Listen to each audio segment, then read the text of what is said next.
Under-19 ప్రపంచ కప్లో యువ భారత విజయ పరంపర కొనసాగుతోంది. బెనోని వేదికగా జరిగిన తొలి సెమీఫైనల్ మ్యాచ్లో దక్షిణాఫ్రికాపై 2 వికెట్ల తేడాతో విజయం సాధించి దిగ్విజయంగా ఫైనల్లోకి అడుగుపెట్టింది. తొలుత టాస్ ఓడి బ్యాటింగ్కు దిగిన సౌత్ ఆఫ్రికా జట్టు నిర్ణీత 50 ఓవర్లలో 7 వికెట్ల నష్టానికి 244 పరుగులు చేసింది. లక్ష్య ఛేదనకు దిగిన భారత్ 8 వికెట్లు కోల్పోయి మరో 7 బంతులు మిగిలుండగానే మ్యాచ్ను ముగించింది. దీంతో అండర్-19 ప్రపంచ కప్లో వరుసగా 5వ ఫైనల్కు చేరుకుంది.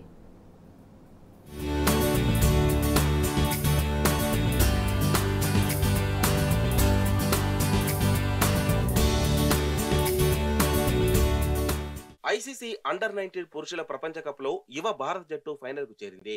డిఫెండింగ్ ఛాంపియన్ గా బరిలోకి దిగిన టీమిండియా టోర్నీ ఆరంభం నుంచి ఓటమన్నదే లేకుండా తుదిపోరుకు అర్హత సాధించడం విశేషం.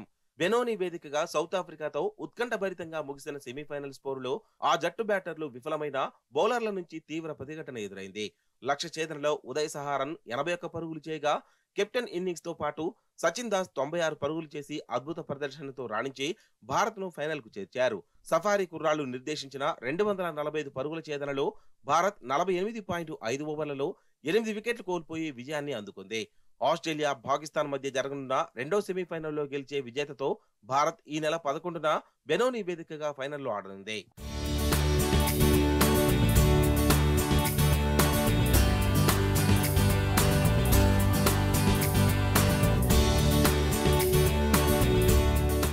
సౌత్ ఆఫ్రికా నిర్దేశించిన 245 పరుగుల ఛేదనలో భారత్ ఆదిలోనే 4 వికెట్లు టపటపా కోల్పోయింది.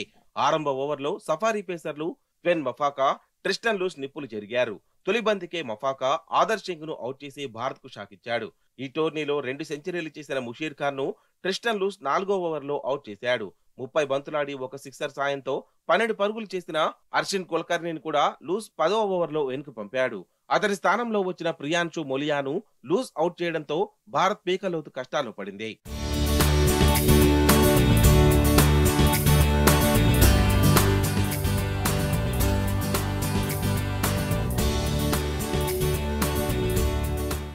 రెండు పరుగులకే 4 వికెట్లు కోల్పోయిన భారత్ ను captain Uday Saharan, middle order batsmen Sachin Das లు ఆదుకున్నారు. సూపర్ 6 లో నేపాల్ తో జరిగిన మ్యాచ్ లో సెంచరీలతో చెలరేగిన ఈ జోడీ కీలక మ్యాచ్ లో మరోసారి ఆదుకుంది.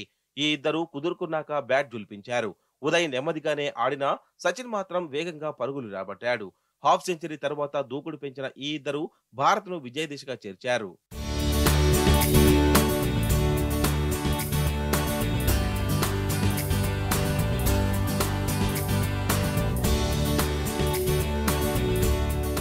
సెంచరీకి చేరువవుతున్న క్రమంలో సచిన్ దాస్ ను మఫాకా 43వ ఓవర్లో అవుట్ చేశాడు. దీంతో భారత్ 5వ వికెట్ కోల్పోవడమే కాక భాగస్వామ్యం కూడా బ్రేక్ పడింది. ఉదయ్, సచిన్ 5వ వికెట్ కు 186 బంతుల్లో 171 పరుగుల భాగస్వామ్యం నెలకొల్పారు.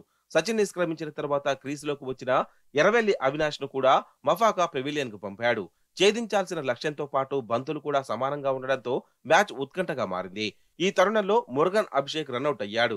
14 బంతుల్లో 17 పరుగులు చేయాల్సి ఉండగా నోర్జాన్ వేసిన బంతిని రాజ్ లింబాని భారీ సిక్సర్ బాదడంతో భారత లక్ష్యానికి చేరువైంది. చివరి 2 ఓవర్లలో భారత విజయానికి 9 పరుగులు అవసరం ఉండగా 49వ ఓవర్లోనే ఉదయ్, లింబానీలు పని పూర్తి చేసి భారత్ ను ఫైనల్ కు చేర్చారు.